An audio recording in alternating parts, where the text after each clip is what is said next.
Hello everyone, welcome to my YouTube channel English literature zone. आज के video में हम लोग फेमिनिज्म क्या होता है, किस तरीके से स्टार्ट हुआ, फेमिनिज्म के डेफिनेशन को, साथ ही साथ फेमिनिज्म में क्या डिमांड किया जाता है, सबसे पहले तो वो पढ़ेंगे। उसके बाद फेमिनिज्म इन इंडिया, मतलब इंडिया में फेमिनिज्म की क्या स्थिति है, किस तरीके से डेवलप्ड हुआ, वो पढ़ेंगे। फिर फेमिनिज्म इन वेस्ट, मतलब इंडिया से बाहर फेमिनिज्म की क्या स्थिति है, किस तरीके से डेवलप्ड हुआ, कौन कौन से ऑथर आए, ये सारा चीज़ डिस्कस करेंगे। तो ये जो टोटल नोट्स है ना, ये 10 पेज का है। आप अपने मार्क्स के अकॉर्डिंग और एग्जाम में जो क्वेश्चन पूछे उस अकॉर्डिंग नोट्स को छोटा कर लेना, ठीक है। आपको अगर 10 मार्क्स का भी पूछ रहा है एग्जाम में क्वेश्चन, तो उसके लिए आपको 3-4 पेज में क्वेश्चन का आंसर देना है, या फिर 15 मार्क्स का पूछ रहा है तो 4 से 5 पेज में आंसर देना है। उससे बड़ा आपको आंसर नहीं रखना है एग्जाम में। हम कोशिश किए हुए हैं कि इस वीडियो के हेल्प से आप लोग का 3-4 क्वेश्चन आंसर कवर अप हो जाए, और फेमिनिज्म से रिलेटेड कोई भी क्वेश्चन आए जिसमें किसी स्पेसिफिक ऑथर का नाम मेंशन नहीं किया गया हो ना, तो कंफर्म ये वाली वीडियो आपके लिए बहुत हेल्पफुल होने वाली है उसका आंसर रेडी करने में। तो स्टार्ट करते हैं। सबसे पहले हम लोग का इंट्रोडक्शन वाला सेक्शन होगा। इंट्रोडक्शन में है about half of the global human population is women. मतलब ग्लोबल पॉपुलेशन का अर्थ होता है, मतलब पूरे विश्व का जो पॉपुलेशन है, जनसंख्या है ना, उसका जो आधा है ना वो वुमेन है, औरतें हैं उस जनसंख्या का आधा part. In every step it means हर कदम पे वुमेन फेस इनइक्वालिटी, वुमेन को इनइक्वालिटी इट मीन्स असमानता फेस करना पड़ता है। सबऑर्डिनेशन इट मीन्स अधीनता फेस करना पड़ता है। एंड सेकेंडरी क्लास स्टेटस, और वुमेन को जो है सेकेंडरी क्लास स्टेटस दिया गया, इट मीन्स द्वितीय स्थान दिया गया है सोसाइटी में। Before the first industrial revolution it means पहले इंडस्ट्रियल रिवॉल्यूशन से पहले, इट मीन्स पहले औद्योगिक क्रांति से पहले, both man and women contributed equally in society. औरत और पुरुष दोनों जो है ना अपना कंट्रीब्यूशन, अपना योगदान सोसाइटी में इक्वली दे रहे थे, बराबर रूप से दे रहे थे, पहले औद्योगिक क्रांति से पहले की बात करें तो। The industrial revolution began in England in about 1760, मतलब इंडस्ट्रियल रिवॉल्यूशन इट मीन्स औद्योगिक क्रांति जो इंग्लैंड में स्टार्ट हुआ ना, वो 1750 से 1760 के बीच स्टार्ट हुआ।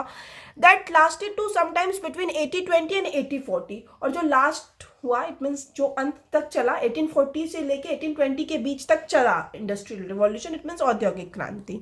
ड्यूरिंग दिस पीरियड, और इस दौरान इट मीन्स इंडस्ट्रियल रिवॉल्यूशन के दौरान, women we are restricted to the domestic atmosphere. Women जो थी वो रेस्ट्रिक्टेड हो गई, इट मीन्स प्रतिबंधित हो गई डोमेस्टिक एटमोस्फेयर में, इट मीन्स घरेलू वातावरण में।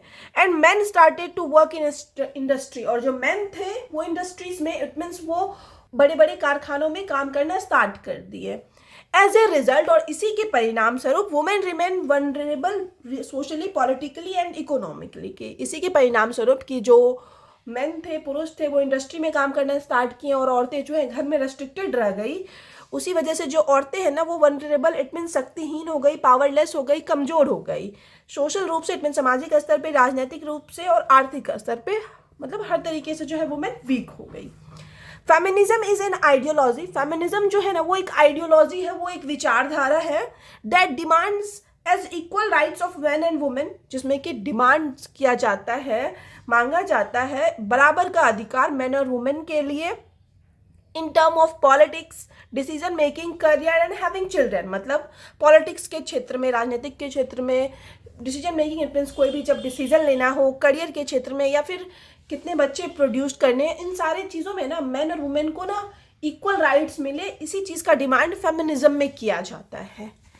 It is a struggle. Feminism जो है एक तरह से स्ट्रगल भी है, एक तरह से संघर्ष भी है, to achieve same rights, opportunities and dignities as man have in the society. मतलब ये एक तरह का स्ट्रगल भी है फेमिनिज्म, जिसमें ना कोशिश की जाती है वो सेम अधिकार प्राप्त करने की, सेम अपॉर्चुनिटी प्राप्त करने की, और same dignity it mean same सम्मान प्राप्त करने की। जो सम्मान, जो डिग्निटी, जो राइट्स जो है मेन को दिया गया है, पुरुषों को समाज में प्रदान है ना, वही सेम चीज़ जो है अचीव करने की कोशिश की गई है फेमिनिज्म में, औरतों के लिए भी।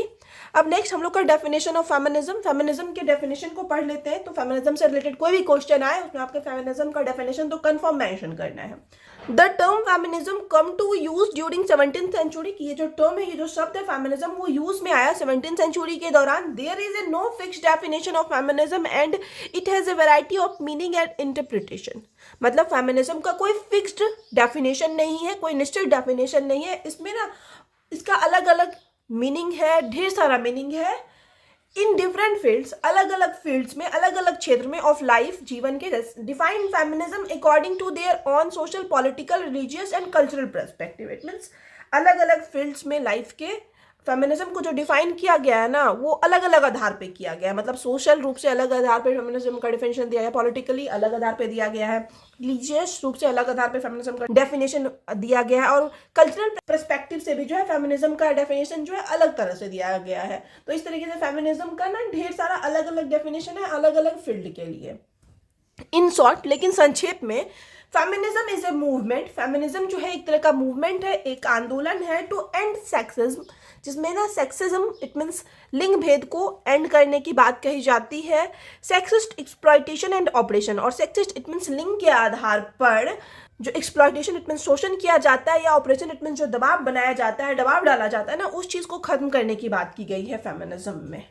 Feminism can be seen as the belief, feminism को हम लोग एक बिलीफ मान सकते हैं, एक मान्यता मान सकते हैं, that women should be allow the same right, जिसमें कि वुमेन को सेम राइट्स अलाउ किया जाता है, सेम अधिकार दिया जाता है, सेम पावर और अपॉर्चुनिटी दिया जाता है एज मैन, जितना कि मैन को प्राप्त है, and be treated in the same way, और साथ ही साथ जो व्यवहार किया जाता है ना वुमेन के साथ, वो भी सेम तरीके से होना चाहिए, और the set of activities intend to achieve this state, और इस तरह से ढेर सारा एक्टिविटीज सेट किया जाता है इस स्टेट को अचीव करने के लिए, इस अवस्था को अचीव करने के लिए, कि किस तरीके से जो फीमेल को है वो इक्वल राइट, सब कुछ इक्वली मिलेगा मेल के जैसे ही सोसाइटी में।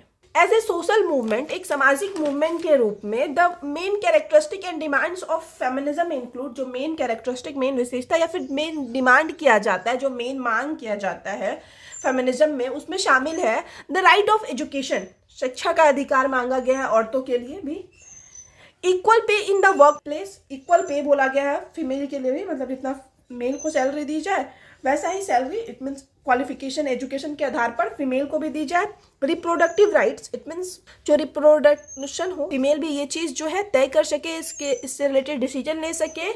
Fighting against gender stereotypes, gender stereotypes it means लिंग भेद को लेके जो रूढ़िवादिता चल रही है उसके अगेंस्ट, उसके विरुद्ध लड़ने की बात कही गई है फेमिनिज्म में। ये हम कट कर दिए, एक्स्ट्रा हो गया था। Protection against sexual harassment and assault, it means इसमें प्रोटेक्शन की बात की जाती है, सुरक्षा की बात की जाती है, जो सेक्सुअल हरासमेंट किया जाता है या फिर असॉल्ट इट मीन्स गाली वाली देना, मारपीट किया जाता है ना, उस चीज़ से भी प्रोटेक्शन की बात की गई है फेमिनिज्म में। The rights of on property, it means खुद का प्रॉपर्टी, खुद का संपत्ति का अधिकार भी जो है फीमेल के लिए डिमांड किया गया है फेमिनिज्म में। अब नेक्स्ट है, there are 4 distinct waves of feminism, feminism में जो है 4 अलग अलग वेव्स है, विच अलाइ with the period of time, जिसको कि समय के पीरियड के साथ श्रेणीबद्ध किया गया है, मतलब अलग अलग समय के दौरान अलग अलग जो है फेमिनिज्म का वेव्स आया। दिस वेव्स आर, और ये जो वेव्स हैं वो हम नीचे मेंशन कर रखे हैं। सबसे पहला फर्स्ट वेव आया जिसमें कि जो कि 19th सेंचुरी से 20th सेंचुरी तक चला, जिसमें राइट्स ऑफ वोट, मतलब मेन इशू था कि वुमेन के लिए ना वोट का अधिकार मांगा गया। सेकेंड जो वेव आया वो 1960 से लेके 1980 तक चला, जिसमें कि डोमेस्टिसिटी और सेक्सुअलिटी की मांग की गई। थर्ड वेव जो है 1990 से 2000 तक चला, जिसमें डाइवर्सिटी और इंटरसेक्शनैलिटी का डिमांड किया गया। फोर्थ जो है, जो कि 2010 से लेके अभी तक प्रेजेंट टाइम तक चल रहा है, उसमें एम्पावरमेंट, इट मीन्स वुमेन के एम्पावरमेंट, वुमेन के उत्थान के बारे में बात किया गया है। तो ये 4 वेव जो है, अलग अलग वेव जो है टाइम पीरियड के हिसाब से फेमिनिज्म में देखने को मिलते हैं। अब next, the portrayal of women and feminism in India, कि मतलब इंडिया में किस तरीके से पोर्ट्रे किया गया, चित्रित किया गया वुमेन को या फिर फेमिनिज्म को, वो पढ़ेंगे। तो अगर स्पेशली आपके क्वेश्चन में इंडिया मेंशन रहे ना, या इंडिया की कंडीशन को पूछे, तभी आपको ये वाला सेक्शन लिखना है, वरना पूरी तरीके से स्किप कर देना है ये वाला सेक्शन। लगभग 3 से 4 पेज का ये सेक्शन होने वाला है। आप प्रीवियस ईयर क्वेश्चन देख लो कि किस अकॉर्डिंग आपके एग्जाम में क्वेश्चन पूछा जाता है, उस अकॉर्डिंग आप प्रिपरेशन करना। Indian women have been facing challenges in the form of inequalities, mental and physical violence act. भारतीय महिलाएं जो है चैलेंजेस का, इट मीन्स चुनौती का सामना कर रही है, इनइक्वालिटीज इट मीन्स असमानता के आधार पर, असमानता के रूप में, मेंटल और फिजिकल वायलेंस के रूप में। The portrayal of feminism in Indian literature goes back to ancient Indian history, मतलब फेमिनिज्म का जो पोर्ट्रेयल देखने को मिलता है भारतीय लिटरेचर में, वो एंशिएंट इंडियन हिस्ट्री में ही मिलता है। मतलब पुराना प्राचीन टाइम से ना वो फेमिनिज्म का पोर्ट्रेयल चित्रण देखने को मिलता है। सबसे पहले हम लोग एंशिएंट टाइम के बारे में पढ़ेंगे कि एंशिएंट टाइम में किस तरीके से फेमिनिज्म दिखाया गया। सबसे पहले रामायण की बात करते हैं। Ramayana is one of the greatest epic of Indian literature. सबको पता है कि हम लोग का जो रामायण है वो ग्रेटेस्ट एपिक है भारतीय लिटरेचर का, भारतीय साहित्य का, रिटन बाय वाल्मीकि, जिसको कि लिखा गया है वाल्मीकि के द्वारा। इन दिस एपिक, इस एपिक में the women character has depicted the real condition of Indian women in ancient time. मतलब वुमेन कैरेक्टर जो है इस एपिक में वो एक रियल कंडीशन, वास्तविक स्थिति दिखाती है भारतीय औरतों की कि प्राचीन टाइम में भारतीय औरतों की क्या स्थिति थी। द कैरेक्टर ऑफ सीता, अब हम लोग बात करते हैं माता सीता के कैरेक्टर के बारे में। Who is the wife of protagonist, जो कि प्रोटैगनिस्ट इट मीन्स रामायण के जो मेन हीरो है भगवान श्री राम की वाइफ रहती है, has been portrays as vulnerable without her husband. उसको क्या दिखाया गया है? शक्तिहीन, वनरेबल इट मीन्स कमजोर दिखाया गया है बिना अपने हस्बैंड के। ठीक है, सीता को इस तरीके से पोर्ट्रे किया गया है रामायण में। The epic has made drama an exemplary protagonist. इस एपिक में भगवान राम को एक एग्जाम्पलरी इट मीन्स एक अच्छा हीरो बनाया जाता है, एक अच्छा प्रोटैगनिस्ट दिखाया जाता है at the cost of the rejection of his wife. और उस चीज़ का कोस्ट भगवान राम को क्या चुकाना पड़ता है कि उनको अपनी वाइफ को रिजेक्ट करना पड़ता है। आप लोग को पता है कि कैसे भगवान राम माता सीता को छोड़ दिए थे एंड में, और उसके बाद माता सीता को अग्नि परीक्षा देना पड़ा था। तो वो जो स्थिति है ना कहीं भगवान राम को तो एक एग्जाम्पलरी हीरो, एक अच्छा हीरो बना देता है, लेकिन जो माता सीता है ना उनके साथ कितना गलत हुआ वो दिखाता है एंशिएंट टाइम में। Toru Dutt, a 19th century Indian poet, Toru Dutt जो कि एक 19th सेंचुरी भारतीय कवित्री है, एक्सप्रेस्ड हर पेन, वो अपना पेन इट मीन्स दुख एक्सप्रेस्ड करती है एंड ग्रीफ एक्सप्रेस्ड करती है थ्रू हर पोएम सीता, अपने पोएम सीता के जरिए, and question the dominance of Indian patriarchal society. साथ ही साथ भारतीय पितृसत्तात्मक समाज के डोमिनेंस इट मीन्स प्रभुत्व पर सवाल भी उठाती है। तो माता सीता के दुख के बारे में, कष्ट के बारे में, उससे रिलेटेड अपनी फीलिंग्स जो है टोरू दत्त अपनी पोएम सीता में एक्सप्रेस कर रखी है। अब नेक्स्ट है feminism in India can B divided into 3 parts. कि फेमिनिज्म जो है इंडिया में जो आया ना उसको हम लोग 3 पार्ट्स में बांट सकते हैं। सबसे पहला फर्स्ट फेज होगा, तो 3 पार्ट आगे हम डिस्कस किए हुए हैं कि उसमें कौन कौन ऑथर आए ना वो भी डिस्कस किए हुए हैं। सबसे पहला जो पहला फेज है हम लोग का जो 1850 से लेके 1915 तक चला है। The first phase of Indian feminism was started in mid 19th century. ये स्टार्ट हुआ मिड 19th सेंचुरी में, इट मीन्स 1850 में स्टार्ट हुआ पहला फेज। एट दिस टाइम, इस समय के दौरान, India was to assimilate the western idea of liberty, equality and fraternity. India जो है ना वो वेस्टर्न आइडिया इट मीन पश्चिमी जो वेस्टर्न आइडिया था लिबर्टी इट मीन स्वतंत्रता का, समानता का या फिर बंधुत्व का ना, उसको समझना चाह रहा था, उस चीज़ को फॉलो करना चाहता था। The first phase of Indian feminism was initiated by main. और पहला फेज जो स्टार्ट किया गया ना फेमिनिज्म का, वो स्टार्ट किया गया भारत में मेन के द्वारा, मतलब भारतीय पुरुषों के द्वारा, to uproot the social evils, sati and allow widow remarriage. जिसमें कि क्या किया गया कि वो जो सती प्रथा थी उसको जड़ से उखाड़ कर फेंकने की बात की गई, और साथ ही साथ विडो रीमैरिज इट मीन्स विधवाओं के पुनर्विवाह की बात की गई। तो पहला जो मूवमेंट है इंडिया में वो पुरुषों के द्वारा ही फेमिनिज्म वाला मूवमेंट चलाया गया। Indian societies were also forbid child marriage. साथ ही साथ भारतीय समाज से ये भी एक्सेप्ट किया गया कि वो चाइल्ड मैरिज को रोके, इट मीन्स कम एज में जो लड़कियों की शादी करवा दी जाती थी उस चीज़ को रोका गया। And to reduce illiteracy it means निरक्षरता को भी कम करने की बात कही गई, इट मीन्स कहीं ना कहीं फीमेल की एजुकेशन को बढ़ावा देने की बात कही गई। हाउएवर, हालांकि as nationalist movements emerged in India, कि मतलब जैसे जैसे भारत में नेशनलिस्ट मूवमेंट इट मीन्स राष्ट्रवादी आंदोलन आरंभ हुआ, the Indian society was improving the status of women by the late 19th century. वैसे वैसे लेट 19th सेंचुरी में इट मीन्स 19th सेंचुरी के अंतिम टाइम में जो है धीरे धीरे महिलाओं की स्थिति में सुधार हुआ। उसके बाद फर्स्ट फेज लिखने के बाद ना यहाँ पे आपको एक ऑथर के बारे में भी मेंशन करना है, क्योंकि एक ऑथर यहाँ पे इस टाइम बड़ी फेमस हुई जो कि है पंडित रामाबाई, ए फेमिनिस्ट एंड सोशल रिफॉर्मर, जो कि एक फेमिनिस्ट थी साथ ही साथ सामाजिक सुधारकर्ता या फिर कार्यकर्ता थी। Wrote against many oppressive customs Indian women faced, मतलब वो ढेर सारे ऐसे ऑपरेसिव इट मीन्स दमनकारी रीति रिवाजों के बारे में लिखती है जिसको कि इंडियन वुमेन को फेस करना पड़ता था इन हर बुक, अपने book the high cast Hindu women में। ठीक है, तो ये पंडित रामाबाई जो है ये पहले फेज के दौरान ही एक फेमिनिस्ट ऑथर के रूप में उभर कर आई। उसके बाद सेकेंड फेज की बात करते हैं जो कि 1950 से लेके 1947 तक चला है। During this period the struggle against colonial rule intensified, it means इस पीरियड के दौरान 1915 से लेके 19 47 के बीच का जो समय था, उस दौरान जो है ना, जो स्ट्रगल किया जा रहा था अंग्रेजी शासन के खिलाफ, वो काफ़ी ज़्यादा इंटेंसिफाइड हुआ। इट मीन्स काफ़ी ज़्यादा तीव्र हुआ। Gandhi ji legitimised and expanded Indian women's public activities. Gandhi ji क्या किए? लेजिटिमाइज्ड इट मीन्स वैध ठहराए, साथ ही साथ एक्सपेंड किए, विस्तार किए भारतीय महिलाओं के पब्लिक एक्टिविटीज को। इट मीन्स भारतीय महिलाओं की सार्वजनिक गतिविधियों को, by initiating them into the non violent civil disobedience movement against the British Raj. मतलब गांधी जी जो अंग्रेजों के खिलाफ, ब्रिटिश राज के खिलाफ अहिंसक सविनय अवज्ञा आंदोलन कर रहे थे ना, तो उसमें महिलाओं को शामिल करके गांधी जी भारतीय महिलाओं की स्थिति में जो है और भी ज़्यादा सुधार लाए। महिलाओं को शामिल करके आंदोलन में peasant women played an important role in rural satyagraha of Borsad and Bardoli. मतलब peasant women इट मीन्स जो किसान महिलाएं थी ना, वो काफ़ी ज़्यादा महत्वपूर्ण भूमिका निभाती है। जो रूरल सत्याग्रह किया जा रहा था, ग्रामीण जो सत्याग्रह किया गया था बरसौद में और बरदौली में, तो उस सत्याग्रह में जो है जो किसान महिलाएं थी वो काफ़ी महत्वपूर्ण भूमिका निभाती है। वुमेन ऑर्गेनाइजेशन इट मीन्स महिलाओं के लिए जो संगठन, जैसे कि all India women's conference and national federation of Indian women emerged, वो भी इसी समय इमर्ज्ड हुआ। इट मीन्स प्रकट हुआ, उभर के आया। यहाँ पे हम थोड़ा सा मतलब गलत हो गया था, तो बाद में लिख के चिपकाए हुए हैं, इस वजह से यहाँ पे पेज थोड़ा अजीब हो गया है। इन दिस फेज, इस फेज में women like Sarojini Naidu wrote for women's right and nationalistic goals. इस एज में जो है जो ऑथर आई, सरोजनी नायडू जैसी औरतें आई, जो कि कहीं ना कहीं ऑथर भी थी और साथ ही साथ सामाजिक कार्यकर्ता थी, पॉलिटिक्स से भी रिलेशन था सरोजनी नायडू का। तो वो जो है अपने वर्क्स में वुमेन राइट्स के बारे में लिखती है, साथ ही साथ नेशनलिस्टिक इट मीन्स राष्ट्रीय गोल्स के बारे में लिखती है। Her poetry celebrated womanhood and resilience. उनकी पोइट्री में वुमेनहुड को सेलिब्रेट किया जाता है, वुमेनहुड को डिस्कस किया जाता है, साथ साथ वुमेन के रेजिलियंस इट मीन्स हो जाता है टफनेस को इट मीन्स स्ट्रेंथ को डिस्कस किया गया है।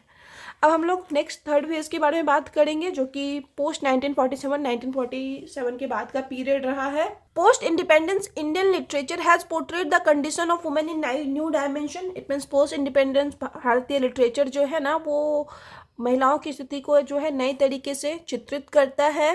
The real suffering of peasant women in rural India can be witnessed in nectar in शिवे।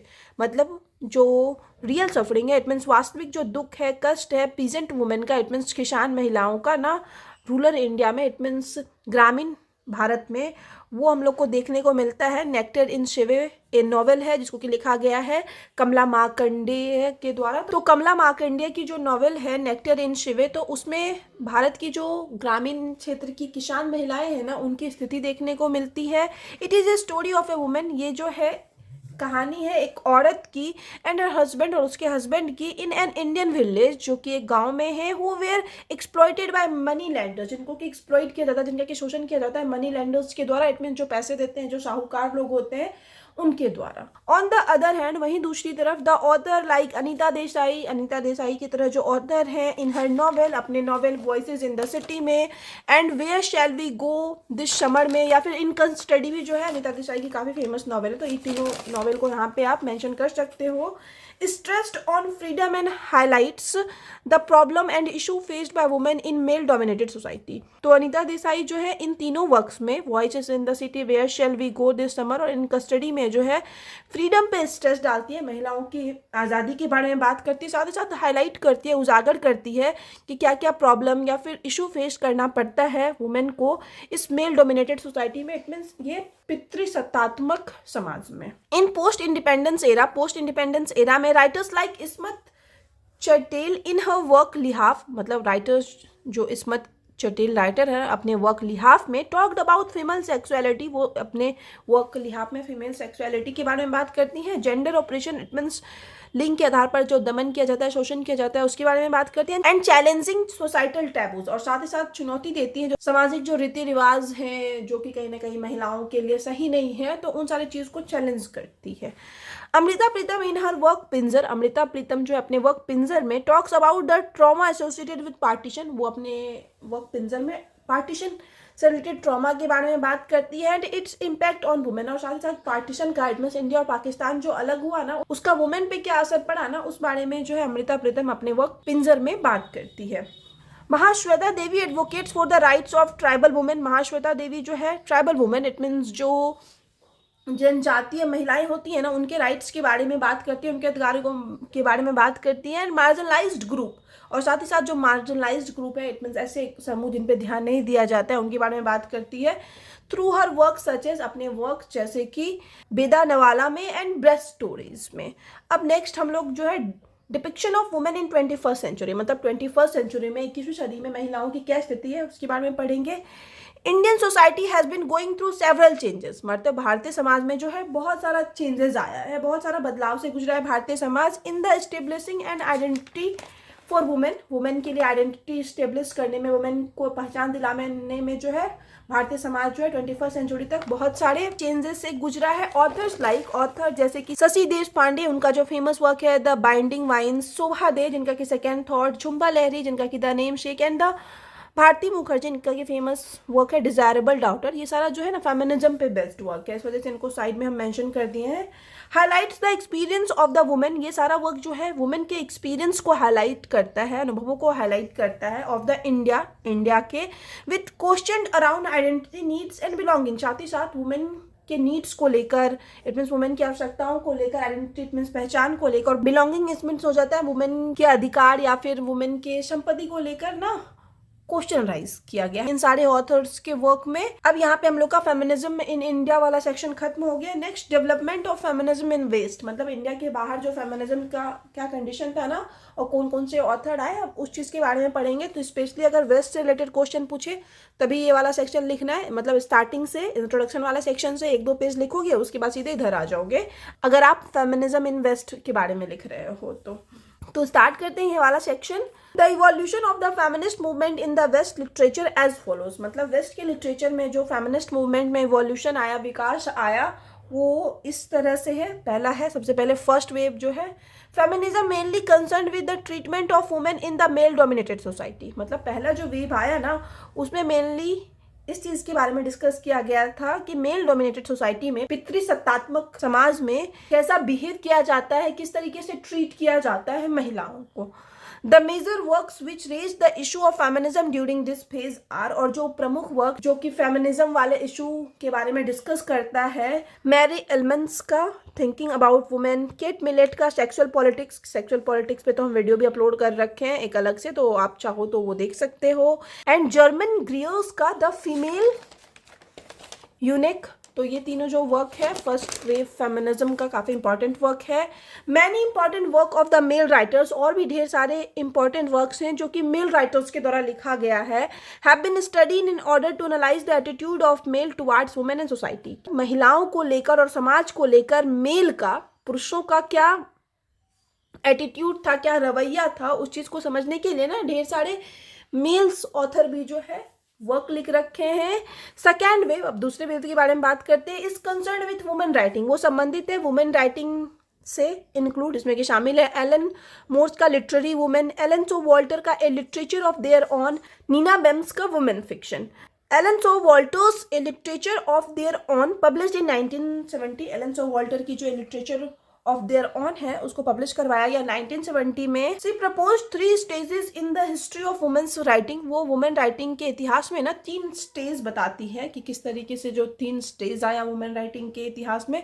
सबसे पहले फेमिन फेज के बारे में बात करती है जो कि 1840 से लेके 80 तक चला है, in which women writers imitated dominant male artistic norms, जिसमें कि महिलाएं जो राइटर्स होती थी ना वो इमिटेट करती थी, नकल करती थी प्रमुख पुरुष आर्टिस्टिक नॉर्म्स का, इट मीन्स प्रमुख पुरुष कलात्मक मानदंडों का। सेकेंड फेज है फेमिनिस्ट फेज जो कि 1880 से लेके 1920 तक चला, in which radical approach has been maintain, जिसमें कि कट्टरपंथी, रेडिकल अप्रोच इट मीन्स कट्टरपंथी दृष्टिकोण को बनाए रखा गया।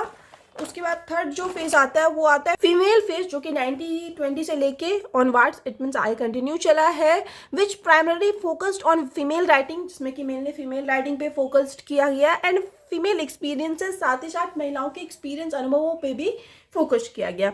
Mary Wollstonecraft one of the author who wrote about feminism, एक प्रमुख ऑथर है जो कि फेमिनिज्म के बारे में लिखती है, advocates in her A vindication of the rights of women, वो अपने work A vindication of the rights of women में एडवोकेट करती है, वकालत करती है that women must be treated equally, इस चीज़ का कि वुमेन को भी जो है इक्वली ट्रीट करना चाहिए। हम जो है मैरी वोllstonecraft के vindication of the rights of women पे ऑलरेडी वीडियो अपलोड कर रखे हैं अलग से, आप डिटेल में पढ़ना चाहते हो डिटेल में उस वीडियो में पढ़ सकते हो।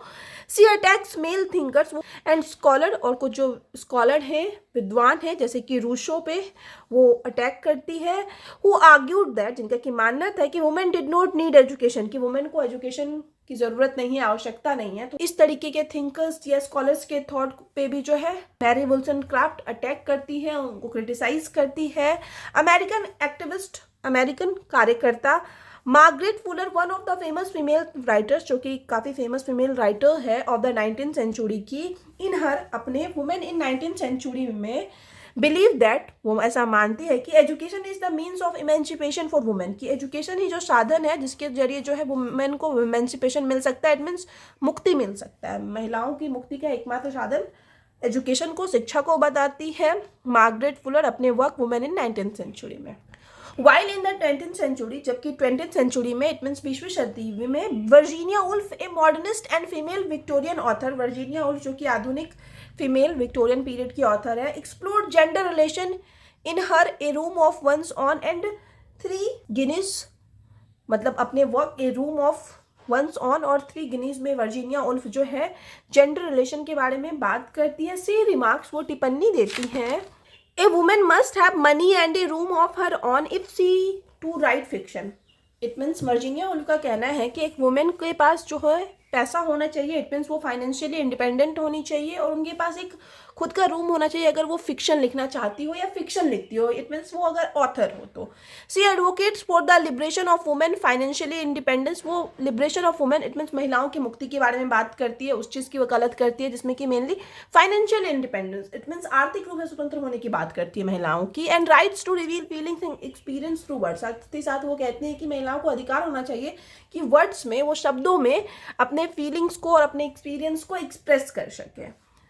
Whereas जबकि सिमन de बियोवियर favour that, सिमन de Beauvoir जो है इस पक्ष में है, इट मीन्स वो कहती है सिमन डी बियोवियर दैट कि there is no essence of the women and a women is constructed by man, कि वुमेन का कोई एसेंस ही नहीं है, कोई अस्तित्व नहीं है, और जो वुमेन है ना वो बनाई जाती है पुरुषों के द्वारा। She state in her feminism manifesto the second sex, it means Simone de Beauvoir जो है अपने वर्क द सेकेंड सेक्स में, जो कि उनका फेमिनिज्म मैनिफेस्टो भी माना जाता है, फेमिनिज्म के लिए घोषणा पत्र भी माना जाता है, उसमें कहती हैं कि one is not born a women, कि कोई भी लड़की जो है ना वो वुमेन पैदा नहीं होती है, बट बिकेम वुमेन, बल्कि वो वुमेन बन जाती है, इट मीन्स औरत उसको बनाया जाता है। तो यहाँ पे जो है हम लोग का फेमिनिज्म इन वेस्ट वाला सेक्शन भी खत्म हो गया। आखिरी सबसे कंक्लूजन वाला सेक्शन है, ये कंक्लूजन वाला सेक्शन कोई भी क्वेश्चन का आंसर दे रहे हो आप फेमिनिज्म से रिलेटेड, उसमें यूज़ कर सकते हो। दस इस प्रकार इन शॉर्ट, संक्षेप में, feminism questions the long standing dominant mail interpretation and patriarchal attitudes, कि फेमिनिज्म जो है लंबे समय से चली आ रही पुरुष प्रधान व्याख्याओं और पितृसत्तात्मक रवैये पर सवाल उठाता है। Feminism has empowered the confidence of women, साथ ही साथ फेमिनिज्म जो है महिलाओं के कॉन्फिडेंस को एम्पावर्ड करता है, इट मीन्स महिलाओं को कॉन्फिडेंस को और भी ज़्यादा बढ़ाता है। And provided the individuality identification in patriarchal society, साथ ही साथ फेमिनिज्म जो है इस पैट्रियार्कल सोसाइटी में, इट मीन्स पितृसत्तात्मक समाज में जो है महिलाओं को एक इंडिविजुअल खुद का आइडेंटिटी प्रदान करता है, जो फेमिनिज्म है। ठीक है, यहाँ पे हम लोग का नोट्स वाला सेक्शन खत्म हो गया।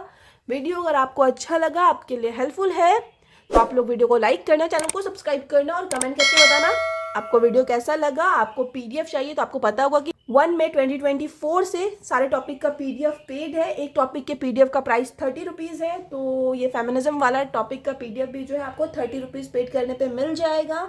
तो पेड पीडीएफ के लिए आप हमको इंस्टाग्राम या फिर टेलीग्राम पे मैसेज कर सकते हो। इंस्टाग्राम और टेलीग्राम का लिंक आपको इस वीडियो के डिस्क्रिप्शन बॉक्स में मिल जाएगा। और हम लोग का एक टेलीग्राम ग्रुप भी है जिसमें कि हम कुछ टॉपिक्स का पीडीएफ अपलोड कर रखे हैं, और साथ ही साथ आगे कौन से टॉपिक पे वीडियो बनाने वाले हैं वो सारा चीज़ अपडेट करते रहते हैं उस ग्रुप में। उस ग्रुप में लगभग 15,000 मेंबर ऑलरेडी ऐड हैं, तो आप चाहो तो उस ग्रुप को भी ज्वाइन कर सकते हो। उसका लिंक भी आपको इस वीडियो के डिस्क्रिप्शन बॉक्स में मिल जाएगा। मिलते हैं नेक्स्ट वीडियो में। नेक्स्ट टॉपिक के साथ।